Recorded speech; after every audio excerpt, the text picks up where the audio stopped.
Well, thank you so much, Pam, for introducing me and for welcoming me and for helping to lead this wonderful organization. And Ben, thank you for being the chair. I'm very partial to Alaska. I may have told you this before, but we call Maine Alaska Light. We have a lot in common. We're very rural, and we have fishing industries, and we're cold, but not as big a fishing industry or as cold as Alaska. But we feel we have a lot in common with you, and I think it's wonderful that this organization is led by yet another rural state. And I'm pleased to be in the room with Marianne Carter, the acting chair of the NEAA. We really enjoy working with you, and you have just a lot of great initiatives that you're working on with veterans in our states and everything else. So we're just so pleased to support your work in any way that we possibly can. And I'll just say a few things just to kick this all off. Thank you to everybody in the room for being here. We really appreciate the work that you and everyone in all of our states do to support our states' arts agencies. They're just so critically important, and you really are the front lines of delivering art to Americans in our very, very diverse country. Maine is one of those diverse states, and I think I'm particularly pleased to be the co-chair of the Arts Caucus and to work on arts issues in the Interior Appropriations Committee because I think it's so important that we do deliver the arts to rural states and we support the incredible efforts that are out there. Many of you may not know that Maine is actually the most rural state in the nation, and sometimes you think, oh, it's one of those big western states, but we just don't have a lot of big cities. Our largest city of Portland is just over 60,000 people, and we're made up of over 400 small, tiny little communities across the state, and each one of them is so important in what we do. Arts and culture is actually accounts for about $1.5 billion in the Maine economy, which may not sound like a lot if you come from California, but we only have 1.3 million people, so this is big. It's the third most valuable sector in the Maine economy. And what's most important is we have seen how the arts can revitalize our communities when they go through economic challenges. And we know we have a lot of economic challenges in rural America today, whether it's a loss of manufacturing businesses in distant communities or some of the challenges going on in agriculture.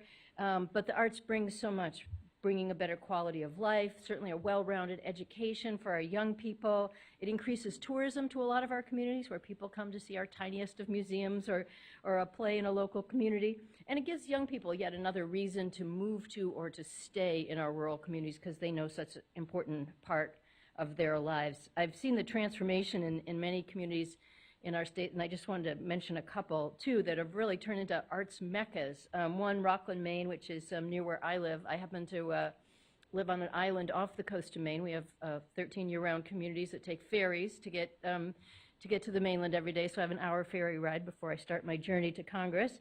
And we land in Rockland, Maine, and Rockland, Maine was a fish processing community and a manufacturing community, and over the last 20 years, things have really changed. But over the years, museums, the one small, tiny, family-funded museum in our community started to grow. The Wyeth Collection brought half of their collection there.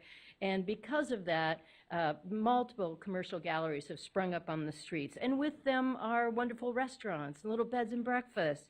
And now people come to that community, just to do the arts walk, just to be there for the latest exhibition and to stay and eat the wonderful food. And we recommend that you all come to visit. Similarly, Waterville, Maine, the home of Colby College, has been revitalizing its Main Street through the arts and has a wonderful arts museum, building a brand new art center. It was the home of Hathaway Shirts and a lot of other important manufacturing. Well, they're not there now, but people are coming to Waterville to visit their film festival, to see wonderful productions at their revitalized and regenerated opera house. And the NEA has been a big help along the way in revitalizing their downtown. So we're anxious to bring our acting chair up to Maine to show her some of those wonderful sites. But those things are going on in your states too. And we want to do everything we can to support and encourage that. That's why I'm so excited to be the co-chair of the Congressional Arts Caucus with my Republican colleague, Congresswoman Stefanik, who also represents a rural district in upstate New York. And we all know how important these federal grants are. I'm sure like most of you come from a state where there's never enough money in the state arts budget to fund all that you do, and it is these federal grants that really make all of the difference. This year we're asking for an increase in the NEA and NEH budget. Our FY20 ask is $167.5 million, and we're going to do our best to get there. We just hope for an increase because we know that every little bit helps, the smallest amount helps, and that will help to ensure those federal funding. We're also looking for other ways that we can help out through other budgets, the USDA Rural Development Budget, the Small Business Administration. You know, you do so much for economic revitalization and economic growth that we think we should be helping to support through all of our departments. So I just want to say I'm just anxious to support the work that you do. I'm thrilled that you're taking the time to be here in Washington. I know you all have busy schedules and full desks and full email boxes back home, but thank you for coming here to meet with us, to help us support the work that you do. Good luck in your visit today. Hopefully you won't get heat stroke because it looks like it's going to be hot out there.